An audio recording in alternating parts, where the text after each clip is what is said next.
नमस्कार दोस्तों, मैं प्रशांत कौशिक संवाद इंडिया के मंच पर आप सभी का हार्दिक स्वागत करता हूं, हार्दिक अभिनंदन करता हूं, हार्दिक अभिवादन करता हूं। जैसे कि आप सभी जानते हैं कि संवाद इंडिया के मंच पर विभिन्न महत्वपूर्ण विषयों पर चर्चा हम आपके सामने लेकर आते रहते हैं। और आज भी इसी संदर्भ में गुजरात चुनावों के संदर्भ में और गुजरात चुनाव के बाद जो परिणाम उसके सामने आए हैं, वह जो जनादेश गुजरात की जनता ने भारतीय जनता पार्टी को दिया है, उसके क्या मायने हैं, उसके क्या अर्थ हैं। आज हमारे साथ गुजरात से बड़ा वरिष्ठ पैनल जुड़ा हुआ है, जो गुजरात के मतदाताओं ने जो समर्थन जनता भारतीय जनता पार्टी को दिया है, उसके बारे में, उसके क्या अर्थ हैं, उसके बारे में बड़े विस्तार से हमारे दर्शकों के लिए बताएंगे।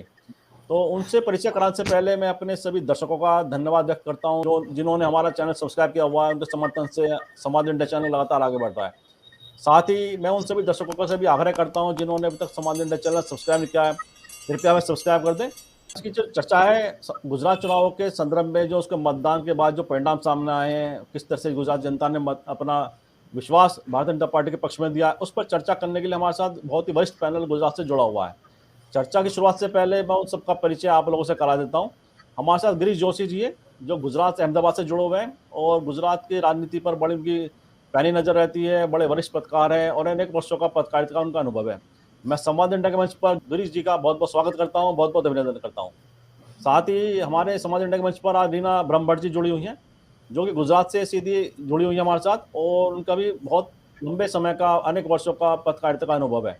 और गुजरात की राजनीति किस तरह सब दिशा में चलती है, कैसे उसमें क्या परिवर्तन आता है, उस पर उनकी बड़ी गहरी पकड़ रहती है, बड़ी गहरी नजर रहती है। तो मैं रीना जी का भी समाज इंडिया के मंच पर बहुत बहुत स्वागत करता हूँ, बहुत बहुत अभिनंदन करता हूँ। गुजरात के जो चुनाव परिणाम आए हैं, उसमें जिस तरह से एक तरफा पूरा समर्थन गुजरात की जो जनता है, एक तरफा भारतीय जनता पार्टी पक्ष में मतदान दिखाई दिया है। और इतना बड़ा मैंडेट गुजरात में अभी तक किसी पार्टी को नहीं मिला था। हाँ, जो माधव सिंह सोलंकी थे उनको जरूर मिला था, लेकिन उसका भी रिकॉर्ड इस बार जो मतदान के बाद परिणाम जो सामने आए, उसने उन सीटों का रिकॉर्ड तोड़ दिया है। तो भारतीय जनता पार्टी को एक रिकॉर्ड तोड़ वहां पे विजय प्राप्त हुई है। इससे क्या मायने हैं, और जैसे चर्चा में था कि इतने लंबे समय का भारतीय जनता पार्टी के पास था, कुछ लोगों की नाराजगियां भी थी और महंगाई का मुद्दा भी था, बेरोजगारी का मुद्दा भी था, मोरबी पुल हादसा भी था, ऐसे बहुत सारे अनेक मुद्दे विपक्ष गिना रहा था। लेकिन विपक्ष के द्वारा जो उठाए मुद्दे थे वह जनता पर कोई कारगर साबित नहीं हुए।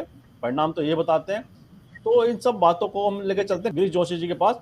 तो गिरीश जी, मेरा सवाल यही है कि जिस तरह से जो मतदान के बाद जो परिणाम सामने आए हैं, जिस तरह से लोगों का एक अपार समर्थन भारतीय जनता पार्टी के पक्ष में दिखाई दिया है, इससे क्या मायने हैं? इससे भारत की राजनीति क्या कुछ प्रभावित हो सकती है, या गुजरात में की जो राजनीति है उसमें जो इतना बड़ा परिवर्तन देखने को मिला है कि एक तरफा जनादेश एक तरह से कहा जाए बीजेपी के पक्ष में गया है, इसके क्या मायने, क्या अर्थ हैं? गिरीश जोशी जी।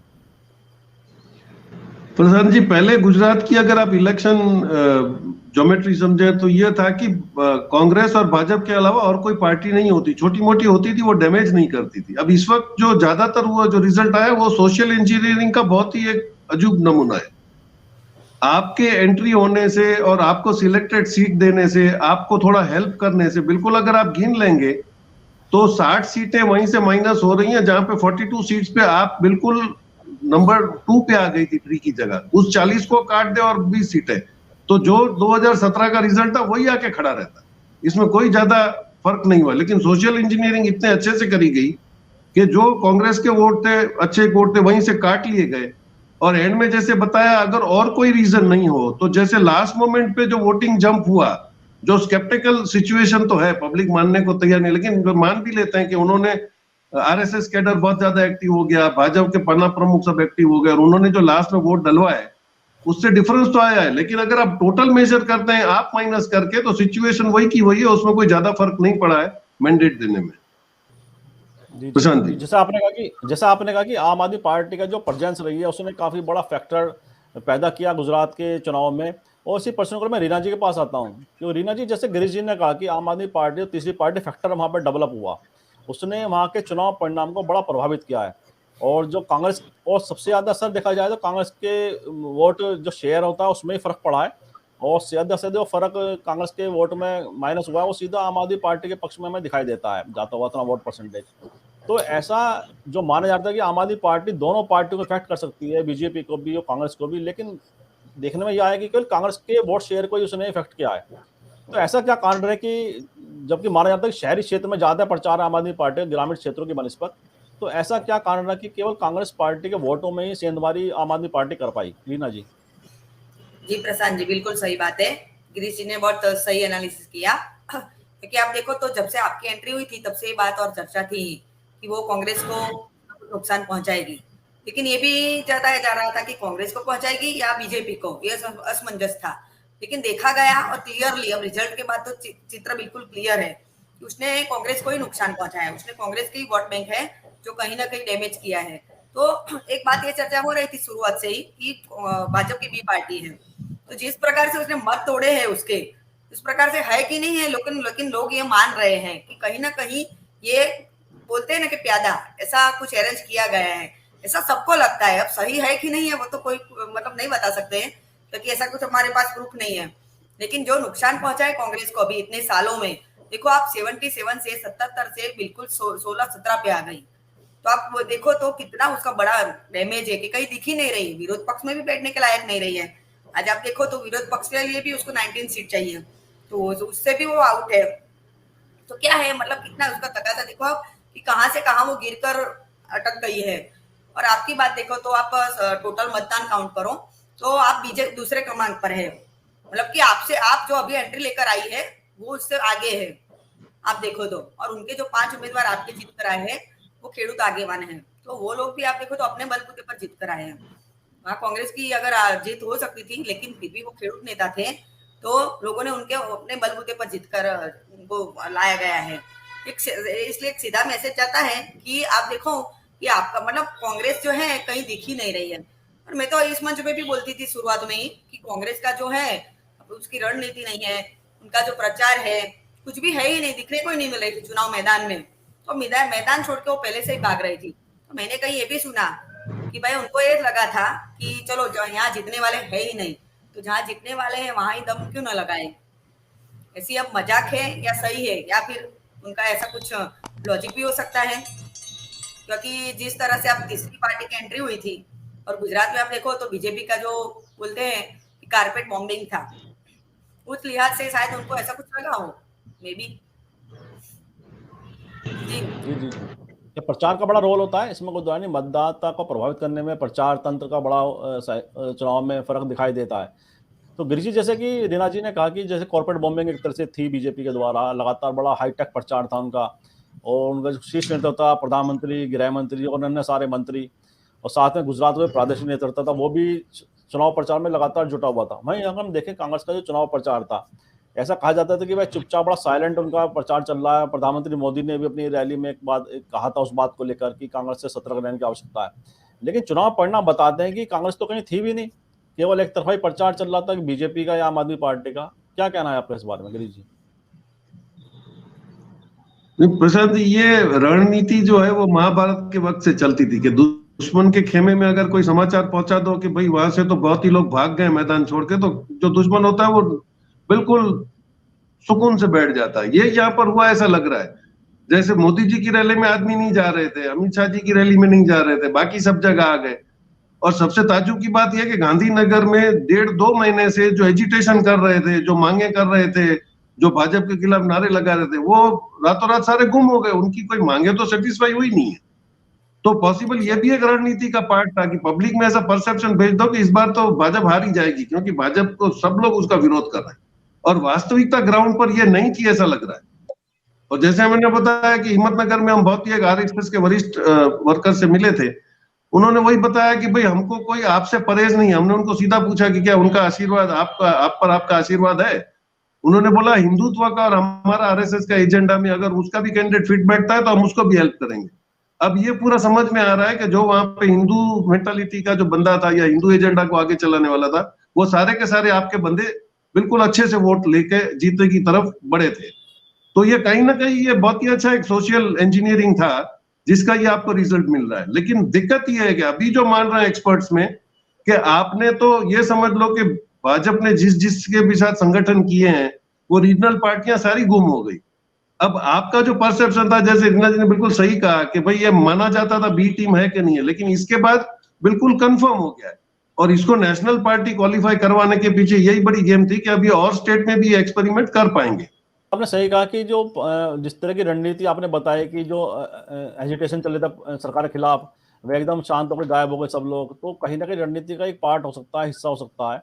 और ये तो सब खैर अभी जो राजनीतिक पार्टियां अपना अपना मंथन करेंगी, अपना सारा पोस्टमार्टम करेंगी अपनी रणनीतियों का भी कि किस तरह से उनकी क्या कमी रही, जो विपक्ष की पार्टी थी कांग्रेस जैसे मुख्य रूप से। और मैं रीना जी के पास था, रीना जी से गिरीश जी ने कुछ बातें उठाई कि उन्होंने कहा कहा कि जो आंदोलन कर रहे थे लोग वो एकदम से चुनाव के बाद गायब हो गए, और ऐसे जो रैलियों में भीड़ नहीं आ रही थी, और ऐसा लग रहा था कि इस बार जो सरकार आम आदमी का जो एक आक्रोश है सरकार के खिलाफ वो कहीं चुनाव परिणाम में दिखाई देगा, सरकार के खिलाफ दिखाई देगा। और लेकिन हुआ पलट, और सरकार का बहुमत इतना बड़ा है कि विपक्षी तो कहीं मतलब सारे चारों खाने चित ही हो गए एक तरह से देखा जाए तो, और विपक्ष का जो नेता का पद है वो भी उनके हाथ से निकल गया है। तो जो रणनीति थी नेगेटिव, मतलब एक ऐसी रणनीति क्या मान के चले कि बीजेपी के द्वारा ऐसी रणनीति अपनाई गई थी कि जो विपक्ष वो केवल इस मामले खुश होकर जाए कि लोग वहां पर रैलियों में नहीं जा रहे हैं, लोग नाराज हैं, इस तरह क्या बनाए गए थे सरकार के द्वारा खुद ही इस तरह की पिक्चर जो बनाई गई थी। क्या कहना है आपका रीना जी? देखिए प्रशांत जी, रिजल्ट आने के बाद एक लगता है साफ बात कि बीजेपी की प्लानिंग जो थी वो 6 महीने पहले से चल रही थी। अब देखो तो मोदी जी ने सही में तो मार्च अप्रैल और मई से शुरुआत कर दिया था प्रचार का, और उनका यही रणनीति सबसे बड़ी है कि वो देखो चुनाव से पहले ही हमेशा तैयार रहते हैं। ये बात बिल्कुल सही है उनकी। और एक बात देखो आपके बार की जो उभर कर आई है, ये यही लगता है कि कुछ भी हो, मतलब बातें तो हो सकती है लेकिन प्रूफ नहीं हो तब तक आप कुछ भी नहीं बोल सकते हो, बातें बातें ही रह जाती है, ऐसी बातें। मतलब जो बात है, चित्र अभी आ रहा है वो एक बहुत साफ है कि उनकी रणनीति जो है उसको कोई पहुंच ही नहीं सकता है। आप देखो तो अभी से देखो ये चुनाव जीते और अभी से उन्होंने दूसरे चुनाव की तैयारी भी शुरू कर दी। मतलब ये लोग इतने प्रीप्लान रहते हैं, बूथ मैनेजमेंट का उनका जो काम है वो इतना लाजवाब है। तो हम कोई भी, मेरे अलावा मतलब कोई भी चाहेगा तो भी आक्षेप के सामने कोई जवाब किसी का नहीं है, एक बात ये है, क्योंकि इनका प्लानिंग इतना प्रूफ होता है। बूथ मैनेजमेंट की तो बात ही नहीं की जा सकती है। और अहमदाबाद में जो जगह आप देखो कि वोटिंग कम हुई वहां स्लो वोटिंग था, उसका रीजन कुछ भी रहा हो, लेकिन एक बात ये उभर के आई है सामने की मतदान कहीं कहीं आप देखो तो इतनी लंबी लाइनें थी और स्लो हो जाता था। तो उसको पीछे क्या है क्या नहीं वो तो मुझे नहीं मालूम है, वो तो एक्सपर्ट ही बता सकते हैं। लेकिन एक बात है कि स्लो मतदान की वजह से जो मतदान का विभाजन होता मतलब हुआ, मुझे ऐसा लगता है कि देखो आप अब जाओगे तो 2 घंटे लंबी लाइन होगी, अब तुरंत वापस आ जाओगे। कहीं कहीं ऐसे सीन भी देखने को मिले हैं। तो वोटिंग कम हुआ, तो वोटिंग कम हुआ उसका सही में तो कांग्रेस को फायदा होना चाहिए था, लेकिन हो गया बीजेपी को। असंतोष भी था इतना, लेकिन आप देखो असंतोष कहीं भी दिख नहीं रहा है। और शुरू में ऐसा लग रहा था कि मोदी जी और अमित शाह ये डैमेज नहीं कर पाएंगे, लेकिन सही बात तो ये है उन्होंने अच्छे से डैमेज कर लिया। दूसरी बात है कि जो जीत कर आए थे 2-3 असंतुष्ट थे, वो लोग भी आज गिरीश जी को मालूम ही होगा कि एंट्री करने वाले थे भाजपा में। तो सीआर पाटिल ने पहले बोल दिया था कि असंतुष्ट लोगों को हम नहीं लेंगे, लेकिन लेने वाले हैं, वो लेते ही भी हैं, वो बोलते कुछ भी है सीआर पाटिल साहब, लेकिन फिर पता नहीं एंट्री दे ही देते हैं। कांग्रेस वालों के लिए भी उन्होंने पहले ऐसे बोला है पास्ट में कि अब कांग्रेस वालों को भाजपा में एंट्री नहीं दी जाएगी, लेकिन तो भी दी है। तो ये सब फैक्टर जो है ना, असंतुष्ट लॉबी से लेकर आप देखो बूथ मैनेजमेंट का और प्री प्लानिंग का, ये सब की वजह से आप देखो तो उनके जो कांग्रेस के जो ताश के पत्ते थे वो सब उल्टे हो गए। और सबको लोगों को भी ये चर्चा थी कि अब की बार बीजेपी को आने में बहुत ही दिक्कत होने वाली है, बीजेपी इतनी आसानी से नहीं आएगी। और कम वोटों का मतलब गिनती की जा रही थी कि उसकी जो सीटें हैं 99 उसमें से भी कम हो जाएगी, लेकिन अब देखो आप प्रचंड और हिस्टोरिकल उनको बहुमति मिल गई। इसलिए एक बोलो मैजिक सा है कुछ ना कुछ, तो मोदी मैजिक है या फिर बूथ प्लानिंग है या फिर उनका प्री जो प्लानिंग होता है वो है, ये सोचने वाली बात है। सही बात है कि कौन सा मैजिक है ये सही बात है, कौन सा मैजिक है ये तो सब भाई कोई नहीं कह सकता कि किसका क्या असर रहा, किसका क्या प्रभाव। अंदाज ही नहीं था, इतना तो अंदाज ही नहीं था इतनी प्रचंड बहुमति आएगी। अब के बार तो ऐसी धारणा की जा रही थी कि 99 से भी कम होगी, और शायद कहीं कहीं तो मतलब ये बात भी चल रही थी कि शायद कांग्रेस आ जाए, कहीं गठबंधन भी हो जाए, ये भी एक ऑप्शन के तौर पे देखा जा रहा था। लेकिन अभी बाजी सब उल्टी हो गई है, तो सोचने वाली बात ही है, दूसरा कुछ नहीं। ठीक कह रहे हैं आप कि कई ठीक बात है कि चुनाव परिणाम से पहले बहुत सारे अनुमान थे कि कोई बोल रहा था कि गठबंधन बन सकता है 2 पार्टियों के बीच में सरकार बनाने के लिए, कोई कह रहा था कि त्रिशंकु विधानसभा की बात है और कांग्रेस सरकार में आएगी, मतलब बहुत सारे अनुमान थे, सबके अपने अपने थे, लेकिन सारे आकलन और अनुमान सब ध्वस्त हो गए परिणाम आने के पश्चात। तो गिरीश के पास आता हूँ। गिरीश जी, जैसे कि जो पिछले अनेक वर्षों के जो कई जो चुनाव रहे पिछले, उसमें हम देखें तो एक सतत वोट बैंक कहीं ना कहीं दोनों पार्टियां कांग्रेस और बीजेपी मेंटेन करती रही आसपास अपने, तो 1-2% का ऊपर नीचे दोनों पार्टियों के वोट बैंक में होता था, वोट शेयरिंग में होता था। तो ऐसा लगता था कि एक स्थायित्व दोनों के जो वोटर्स हैं, एक स्थायित्व है उसके अंदर वोट शेयरिंग में, कि आसपास ही दोनों अपने जो उनका उसका बार-बार चुनाव में वो लोग प्राप्त करते हैं। और जैसे कि कुछ क्षेत्र भी ऐसे हो गए थे कि लगता था यहाँ कांग्रेस है मजबूत, यहाँ बीजेपी मजबूत है। लेकिन इस बार अगर देखें तो चुनाव परिणाम ये बताते हैं कि जो कांग्रेस के मजबूत गढ़ थे, वहाँ भी कांग्रेस मतलब जीत नहीं पाई और उनके जो कई सारे कैंडिडेट हार गए वहाँ पे। तो उसके पीछे क्या कारण है, क्या मानते हैं आप? जो मजबूत गढ़ इतने सालों में कांग्रेस पार्टी ऐसा लग नहीं रहा था इस चुनाव में। नहीं प्रशांत जी, कांग्रेस का जो वोट शेयर था, जैसे भाजपा का कमिटेड वोट था वैसे कांग्रेस का भी था, उसमें कोई बदलाव आने की इतनी बड़ी संभावना नहीं थी। अब एक सबसे बड़ा सवाल हो रहा है कि हिम्मतनगर 2 में जब एक्स चीफ मिनिस्टर से अमर सिंह चौधरी, उनके बेटे खड़े थे तुषार चौधरी, और वो उनका बिल्कुल ही पक्का इलाका है। उस इलाके में हर एक खानदान का आदमी, अमर सिंह चौधरी ने उनको हेल्प किया हुआ है। अब वहां पे वो हारे हुए पहले डिक्लेयर किए गए, फिर उन्होंने वीवीपैट से रिकाउंटिंग मांगा तो 1688 वोट से वो जीत गए। अब ये हो रहा है कि जहां पे जिसको डाउट है वो अगर उसमें जाएंगे तो पॉसिबल है कुछ ना कुछ चेंज भी आएगा। अब उसमें कोर्ट कितना उसका कॉग्निजेंस ले रही है, ईसी कितना सपोर्ट कर रही है, बूथ वाइज आंकड़े हैं वो अभी कहीं पब्लिक डोमेन में है नहीं। अब वो जो कैंडिडेट है वो खुद ही निकाल के ले आएगा और वो मेहनत करेगा, उसके बाद सारा जो कुछ हो सकता है। लेकिन अब तक के लिए तो ये परसेप्शन क्लियर हो गया। लेकिन अभी जो डिबेट की बातें जो आ रही हैं वो ये होगी कि अब गुजरात सरकार क्या करेगी। गुजरात सरकार को मैंडेट मिल गया, ऑपोजिशन नहीं है, अब इनके जितने भी संकल्प पत्र में मुद्दे हैं वो उसका सबसे बड़ा हेडेक तो ये है कि इनको 3,08,000 करोड़ तो ऑलरेडी गुजरात पे डेप्थ लगा हुआ है। आपका बजट है 2,40,000 करोड़ का, आपको 2026 तक ये पैसे 3 लाख करोड़ वापस भी देने हैं। तो ये जो अभी जो ये प्रॉब्लम होगा, उसके बाद आपने बड़ी बड़ी प्रोमिस कर दी हैं, लाखों करोड़ की, हजारों करोड़ की स्कीमें डिक्लेयर कर दी, आवास योजना कर दी, नौकरियां कर दी, बैकवर्ड एरिया में आपने रोड बना के देने हैं। तो ये सब जो फंडिंग है, अब ये एसिड टेस्ट होगा सरकार का। पहले ये होता है कि अगर उनके पास ऑपोजिशन मजबूत होता तो शायद कहते कि हमको काम नहीं करने दे रहे हैं। दिक्कत ये है कि ये उसमें से कितना प्रोमिस निभा पाएंगे, इसका रिएक्शन 24 पे आएगा। तो ये सबसे बड़ा एसिड टेस्ट इनके लिए है, और वही एसिड टेस्ट आपके लिए पंजाब में है। आपने जो भी बोला है उसकी आप प्रोमिस अगर नहीं निभाएंगे तो 24 में उसका 100% आपको इम्पैक्ट देखने मिलेगा। सुशांत जी, जिस तरह से कांग्रेस पार्टी सोच रही थी कि हम साइलेंट प्रचार करके डोर टू डोर कनेक्ट करके लोगों से काफी बड़ा बदलाव चुनाव के अंदर कर सकते हैं, लेकिन चुनाव परिणाम बताते हैं कि जो कांग्रेस की रणनीति थी वह सफल नहीं हो पाई। और डोर टू डोर कनेक्टिविटी की जो उन्होंने बात की थी मतदाता के साथ, वह पहुंचे तो सही लोगों के पास, लेकिन लोग उस तरह से मतदान उनके पक्ष में करने में कहीं ना कहीं अलग रहे।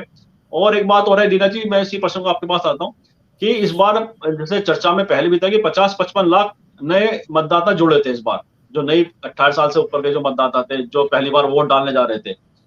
नए मतदाताओं के साथ साथ और मतदान प्रतिशत भी घटा। तो ये क्या संकेत है, मतदान प्रतिशत जहां घटा है और नए मतदाता ही बढ़े, उसके बावजूद भी मतलब एक तरफा एक पोलिंग इस तरह से जो परिणाम आए हैं वह ये बताते हैं कि कहीं भी कोई बदलाव की लहर जनता के अंदर नहीं थी। वह जो सरकार इतने साल की जो चली आ रही थी उसी के प्रति उन्होंने दोबारा विश्वास जताया, ज्यादा बड़ा विश्वास जताया। तो नए मतदाता, युवा पीढ़ी जो बेरोजगारी की बात करती थी, लगता था बेरोजगारी से प्रभावित है पीढ़ी, वो अपनी चिंता है उन्हें रोजगार की, लेकिन वो कहीं भी ध्यान नहीं दिया। रीना जी। जी प्रशांत जी, अब की बार आप देखो तो शहरी इलाकों में खास तो मतदान कम हुआ है। तो एक सीधी बात है, हर बार ऑलवेज ही आप देखो तो शहरी मतदार जो है वो कम ही इंटरेस्ट लेता है। उसमें दो भी तरह के होते हैं, जो भक्त होते हैं, मतलब मोदी भक्त है जैसे, क्योंकि मोदी जी का भी लहर चल रहा है तो काफी लोग मोदी जी के भक्त है, तो वो लोग तो सबसे पहले ही मतदान कर देते हैं। उसके बाद वाले जो होते हैं वो थोड़ा फर्क निभा के समझ के कर देते हैं। लेकिन तीसरा जो आता है उन लोगों को इतना इंटरेस्ट होता ही नहीं कि क्या फर्क पड़ता है, हम जाए नहीं जाए। कि नोटा का विकल्प भी आप देखो तो बहुत इस बार काफी गठबंधन में मेरे ख्याल से 30 सीटें पर था, लेकिन अब के बार काफी हुआ है। सीटें मुझे ख्याल नहीं है मेरे ख्याल से, लेकिन 4,000 के करीब बताया जा रहा था। मतलब काफी नुकसान पहुंचा रहा है कहीं ना कहीं। और युवा मतदारों की बात की जाए तो उनको कैसा मुद्दा है, कुछ बोल सकते हो, कुछ भी अट्रैक्ट करने वाला था ही नहीं। युवाओं के लिए आप देखो तो कोई भी पार्टी हो, आप हो, कांग्रेस हो और बीजेपी, एक भी मुद्दा ऐसा नहीं था कि जो इसको अट्रैक्ट कर सके। और दूसरी बात ये भी है कि आम लोगों की बात की जाए तो भी आप देखो तो बीजेपी ने भी अब के बाद जो मुद्दे दिए थे उसमें एक भी नहीं था कि जो लोगों को अट्रैक्ट कर सके। कहीं चर्चा ही नहीं थी। उन्होंने बनाया था मोदी जी ने कि गुजरात मैंने बनाया, लेकिन आप देखो तो फ्लॉप शो जैसा ही रहा है। कहीं भी इतना मतलब उसको जो प्रतिष्ठा मिलनी चाहिए वो नहीं मिली। लोगों ने इंटरेस्ट ही नहीं लिया है। सही बात तो नीरस तो था, नीरस मतदान भी था। अब के बार आप देखो तो मतदान में भी नीरस था, जो चुनाव था वो उसमें भी नीरसता थी। मोदी जी की कुर्सियां भी आप देखो धोराजी से लेकर काफी जगह खाली हुई, अमित शाह की भी रही, और अहमदाबाद में भी आप देखो तो मेरे ख्याल से दो चार जो है मनसुख मांडविया तो नहीं था, कौन था मैं भूल गई शायद, उन लोगों सबकी भी खाली रही है कुर्सियां, शाहपुर में भी। और गिरीश जी को मालूम होगा 2-3 जगह अहमदाबाद में भी ये हालत हुई थी। लास्ट रोड शो था उनका, वो बहुत ही ग्रांड रहा है जो मोदी जी ने किया लास्ट मोमेंट पे, क्योंकि जो था वो निराशाजनक चित्र आंख लग रहा था।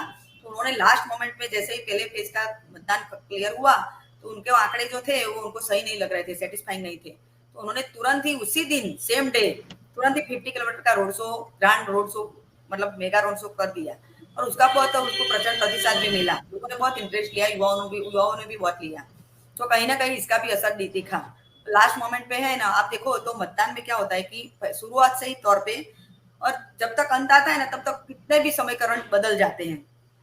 मतलब आप कुछ भी उसका मतलब ये कैश नहीं लगा सकते कि कब बाजी कब पलटेगी, क्योंकि क्या कौन सा निवेदन और कौन सी घटना या कौन सी बयानबाजी जो फ्लोटिंग वोटर है उन पर असर डालेगा। अदरवाइज आप देखो तो कमिटेड वोटर तो फिक्स ही रहते हैं दोनों पार्टी के। लेकिन अब के बार कांग्रेस में ये सिचुएशन देखने को मिली है कि कमिटेड वोटर जो थे आदिवासी बेल्ट पे, उनका देखा जाए तो 27 सीटें रिजर्व है, तो उनपे भी आप देखो तो उनका गठबंधन में 15 से 16 सीटें थी। लेकिन अब के बार उसमें भी आप देखो तो 23 जितनी सीटें बीजेपी ले गया है। उसमें भी उन्होंने फॉर्मूला जो लगाया था कि जो आदिवासी बेल्ट में मैक्सिमम लोगों को टिकट दिया गया। और शुरुआत से ही आप देखो मोदी जी ने उनका जो प्रचार शुरू किया सेकंड फेज में, तो कपराड़ा से शुरू किया और ए फॉर आदिवासी ऐसा बोल के भाषण का शुरू किया था उन्होंने। तो जो आदिवासी है उनको भी अटैक करने का पूरा प्रयास किया गया और फोकस किया गया था, तो उनको रिजल्ट मिला ही है उसका। प्रशांत जी जी जी सही कहना आपने। जिस तरह से बीजेपी ने प्रचार किया, प्रधानमंत्री मोदी ने खुद वहां पे मतलब पूरे चुनाव प्रचार की कमान संभाली। गिरीश जी, जैसे कि रीना जी ने भी बहुत विस्तार से बताया, और यही कि आज भी अगर देखें जो भूपेंद्र पटेल हैं जो दोबारा आज मुख्यमंत्री बने हैं गुजरात के, चुनाव प्रचार में मतलब भूपेंद्र पटेल की जो मुख्यमंत्री जो काल रहा उनका पिछले मतलब आज की इस पद से पहले का पिछले कार्यकाल का, मतलब वह तो पिक्चर में ऐसा कोई ज्यादा नहीं दिखाई दिए थे, लेकिन केवल मोदी जी के नाम पे पूरा चुनावी जो उनका प्रचार था वो केंद्रित था। तो ऐसे में जो केंद्रीय नेतृत्व है बीजेपी का, मोदी अमित शाह जी का, केवल उसके इर्द गिर्द पूरा गुजरात का जो भाजपा है वो सिमटी हुई है। तो भविष्य में इसके आप क्या संकेत मानते हैं? जो प्रादेशिक नेतृत्व है वो अपनी प्रमुखता मतलब स्थापित ही नहीं हो पा रही, सेकंड लाइन की लीडरशिप गुजरात के अंदर, इसके क्या मायने हैं? नहीं, इसमें भी एक आप देखिए सोशल इंजीनियरिंग इन लोगों ने बहुत अच्छे से मैनेज कर लिया कि जो लोग ये समझते थे कि हमारे बगैर गुजरात की सरकार नहीं चलती थी, जो बागी हो गए या जिनको इन्होंने निकाल दिया, उसमें उनका कोई एग्जिस्टेंस ही नहीं रहा। तो ये आप समझ लो गुजरात में अगर बैठना है तो दो ही लोग हैं जिनकी बात आप मानते रहोगे तब तक आप खुश रहोगे, आपके आशीर्वाद बने रहने चाहिए। अगर आपने उनकी कोई भी फ्रेमवर्क के बाहर कदम रखा तो फिर आप बिल्कुल गुम हो जाओगे। आप वाघोडिया में श्रीवास्तव जी कोई देख लो, क्योंकि वो बंदा 6 टाइम से वहां जीत रहा था, काम भी कर रहा था, वो कॉन्फिडेंट था कि मैं छोड़ दूंगा तो मैं अकेले जीत जाऊंगा, लेकिन उसके क्या असर हुआ। तो ये दो मैसेज बहुत क्लियर है कि आपको बैनर के नीचे रहना है और हमारे किए पे करना है, तो तब जाके आप आगे से देगा। नहीं तो जिस एरिया में मैं रहता हूं वहां पे अल्पेश ठाकुर का इतना विरोध था कि उसको ये लोग रैली नहीं करने दे रहे थे। इनकी खुद की कम्युनिटी इनके खिलाफ थी, पटेल तो इनके खिलाफ थे ही, लेकिन उसके बावजूद वो बंदा जीत जाता है। तो जादू के अलावा तो कुछ भी नहीं माना जा सकता है। लेकिन देखें अब इसका असर 24 में कितना बैठता है। ठीक बात है कि 24 में क्या ठीक इसका असर बैठता है, ये तो 24 के समय ही पता चलेगा जब लोकसभा चुनाव का आगाज होगा। और वास्तव में लेकिन इसमें बीजेपी तो सबसे आगे वहां गुजरात के अंदर दिखाई देती है खड़ी हुई, और मोदी मैजिक कह लीजिए या अमित शाह की रणनीति कह लीजिए, क्या कारण रहे, क्या प्रभाव रहे, वो तो खैर मतदाताओं ने अपने मत के द्वारा बता दिया कि इसका क्या प्रभाव रहा है। और विपक्ष बहुत पीछे है इस समय गुजरात की राजनीति में, अगर देखें तो विपक्ष की राजनीति बहुत पीछे दिखाई देती है। और मैं कार्यक्रम के अंतिम पड़ाव पे आता हूँ और मैं रीना जी के पास आता हूँ। रीना जी, जैसे गिरिश जी ने कहा कि 2024 का एक उन्होंने कहा कि वो तो उस समय पता चलेगा कि जो 26 सीटें लोकसभा की वह क्या एक तरफा ही बीजेपी के पास जाएंगी या जो कांग्रेस है या दूसरी पार्टियां उसमें सेंधमारी कर सकती हैं। तो जिस तरह से आम आदमी पार्टी और ओवैसी की पार्टी गुजरात में जिन्होंने इस चुनाव को लड़ा और कांग्रेस के वोट शेयर में बड़ा उन्होंने अपना सेंधमारी करी आम आदमी पार्टी ने, तो लोकसभा चुनाव के अनुसार आप इसमें क्या देखती हैं? जो कांग्रेस का जो वोट बैंक है क्या वापस लौटेगा कांग्रेस के पास, या मतलब ऐसा आपको क्या पिक्चर आज के अनुसार क्या दिखाई देती है कि जो 2024 का लोकसभा चुनाव है उसमें क्या फर्क पड़ेगा इस मैंडेट का? कि हमने अभी डिस्कस किया कि उनका प्री प्लानिंग बहुत रहता है, तो उन्होंने जो अभी जो फॉर्मूला और मैजिक जो है वो लोकसभा के लिए अभी से शुरुआत कर दी है। तो वो लोग हैं बाहर तो मानेंगे नहीं, गुजरात में तो पक्का नहीं मानेंगे क्योंकि उनका गृह राज्य है और ये मॉडल स्टेट है, तो उनको कहीं भी वो छोड़ेंगे नहीं। एक बात ये है। दूसरी बात है कि आपकी बात की जाए तो आपका तो यहाँ क्या था और क्या गया, ऐसी बात है। कांग्रेस का तो कुछ है ही नहीं, लेकिन आप तो जैसे बोलते क्या लेके आए क्या चले गए। उनको तो 2% वोट मिला तो भी वो राष्ट्रीय नेशनल पार्टी बन गई, तो उनका तो बेनिफिट ही है। दिल्ली में भी वो जीत गए, तो उनको तो क्या है कि अभी कहीं ना कहीं उनका बेनिफिट ही लग रहा है। तो वोट जो तोड़े हैं 5 सीटें जो आई वो भी उनका तो बेनिफिट ही है, और जो गया है नुकसान वो कांग्रेस का ही गया है, क्योंकि आपने जो नुकसान पहुंचाया है वो कांग्रेस को सीधा पहुंचाया है। तो अभी क्या है कि आप देखो तो आपके पास कांग्रेस की तो मैं बात ही नहीं कर रही, क्यों? उनको आदत है, उन्होंने कुछ प्रिपरेशन किया ही नहीं, ना कुछ ध्यान दिया है, ना कुछ फोकस किया है, ना इतनी रणनीति की, ना रोड शो की है, कुछ भी नहीं किया है ना। चुनाव में आप देखो तो उनकी गैरहाजिरी जो है वो दिखी जाती है कहीं ना कहीं, सब जगह दिखती है, मैं कहीं ना कहीं क्या। तो एक सीधी बात है कि आपके पास अभी 2 साल है, 2 साल में आप क्या कर सकता है क्या नहीं, वो तो अब आपके अरविंद केजरीवाल ही मतलब जाने क्या अरेंजमेंट करते हैं, क्या प्लानिंग करते हैं फुल प्रूफ कि वो कुछ ना कुछ अच्छी सीटें लेकर आए, क्योंकि अभी तो नेशनल पार्टी भी बन गई है, तो कहीं ना कहीं तो वो लोग अपने उम्मीदवार खड़े रखेंगे ही रखेंगे, पूरी जगह नहीं रखे तो भी। तो एक सीधी बात है कि वो भी कुछ प्लानिंग तो करते ही होंगे, क्योंकि दिल्ली में आप देखो तो यहाँ बी टीम बोली जा रही है, लेकिन दिल्ली में तो ऐसा ही नहीं, वो आमने सामने ही थे भाजपा और आम आदमी पार्टी। तो अभी कितना दम है इस बात में वो तो वक्त ही बता सकता है, लेकिन वो अपने बलबूते पर कुछ ना कुछ करने की प्लानिंग करेंगे, मुझे ऐसा लग रहा है। क्योंकि तो अभी आने वाला जो समय है शायद आपके लिए अच्छा हो, ऐसा कहीं ना कहीं थोड़ा बहुत दिख रहा है, उम्मीद की जा सकती है। मतलब क्योंकि कुछ ना कुछ तो परिवर्तन आने ही है, ऐसा तो नहीं होगा कि कांस्टेंट कोई भी हो तो चलता ही रहेगा। कहीं ना कहीं कुछ ना कुछ नया परिवर्तन तो आएगा ही आएगा। वो कुछ नई बात लेकर आते हैं, कुछ नए वादे इरादे लेके आते हैं, तो उनको आप मतलब बोलेगी वेलकम करेगी ही, क्यों नहीं करेगी। तो अभी 2 साल है, अरविंद केजरीवाल क्या करते हैं वो देखने वाली बात है। जिसकी बात है कि वादे क्या आते हैं और किस तरह से लोगों पर उसका प्रभाव पड़ता है, वह कहीं ना कहीं असर तो दिखाता ही है। और अरविंद केजरीवाल को सही कहा आपने कि खोने के लिए तो कुछ था ही नहीं उनके पास, उन्होंने पाया ही पाया है, और उसका फायदा मिला कि राष्ट्रीय पार्टी के जो श्रेणी होती है उसमें वह आ गए हैं। और ये आम आदमी पार्टी की सफलता है कि इन्होंने गुजरात में आकर इतना वोट शेयर प्राप्त किया और सीट प्राप्त की, उनका खाता खुला वहां पर। और बीजेपी ने जैसे कि इतिहास रच दिया है अपने मैंडेट के द्वारा, और बड़ी बड़ी सफलता उनके खाते में दर्ज हुई है। वही कांग्रेस सबसे ज्यादा, जो अगर देखा जाए सबसे ज्यादा नुकसान कांग्रेस को पार्टी को वहां पे हुआ, उनकी संभावना को नुकसान हुआ है। और इसका असर लोकसभा चुनाव में कहीं ना कहीं हो सकता है उन्हें पड़े। और इसके लिए कांग्रेस की अपनी जो उन्होंने जमीन खोई है उसकी वापस पाने के लिए वह क्या प्रयास करती है, या तो सब भविष्य गर्भ में है, और किस तरह से वो तैयारी करती है। बीजेपी की जो रणनीति है, चुनावी तैयारी रहती है, उसका मुकाबला करने के लिए वह अपने को कितना तैयार कर पाती है, तो सब भविष्य गर्भ में है। इन्हीं सब बातों पर चर्चा करने के लिए हम आगे भी अपने जो अतिथि हैं उनके साथ जुड़े रहेंगे। और आज की चर्चा में जुड़ने के लिए मैं गिरीश जोशी जी का बहुत बहुत आभार व्यक्त करता हूँ कि इन्होंने व्यस्त दिनचर्या से अपना समय हमारे दर्शकों को लिए दिया। साथ ही दीना ब्रह्मभट्ट जी भी, क्योंकि लगातार सब व्यस्त हैं ये लोग इस समय गुजरात की, जब से चुनाव चल रहे हैं, जब से लगातार कहीं ना कहीं डिबेट में लोग शामिल रहते हैं विभिन्न प्लेटफॉर्म्स पे। तो लेकिन उन्होंने हमारे दर्शकों को समय दिया, इसके लिए मैं रीना जी का भी बहुत बहुत आभार व्यक्त करता हूँ, धन्यवाद व्यक्त करता हूँ। और साथ ही अपने सभी दर्शकों से मैं आग्रह करता हूँ इस वीडियो को लाइक करें, शेयर करें, कमेंट करें। साथ ही संवाद इंडिया चैनल को सब्सक्राइब के साथ बेल आइकन जरूर दबाएं, जिससे संवाद इंडिया के अपडेट आपको समय से मिलते रहे। आप सभी का बहुत बहुत धन्यवाद, बहुत बहुत अभिवादन।